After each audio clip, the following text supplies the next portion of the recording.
March 25th, we're in France, and this is the Patrouille de France, created in 1953. It's a group of elite pilots. They're hand selected, and they were doing some rehearsals and training.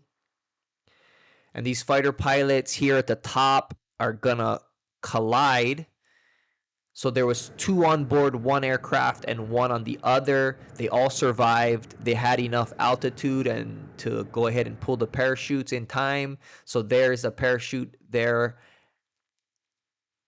And another one is kind of in the smoke on the right.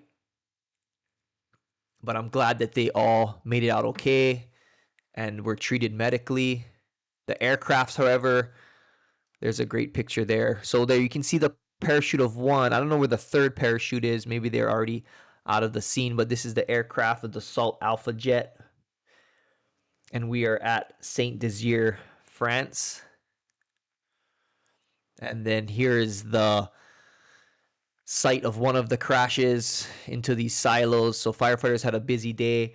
Probably going to want to organize this. You don't want resources going all over the place, so you're going to have break it up into divisions. So you'd have division A as one crash site, division B as another site, and then you would have division leaders, and they would have communication with each other and with maybe an overall incident commander, and then they would be talking about what resources are needed for each individual site, so that it's more manageable instead of everybody trying to figure out and run around bouncing back and forth between sites. You can kind of get things organized, see what the injuries are, and then those leaders of each division can just continually ask what they need and give updates.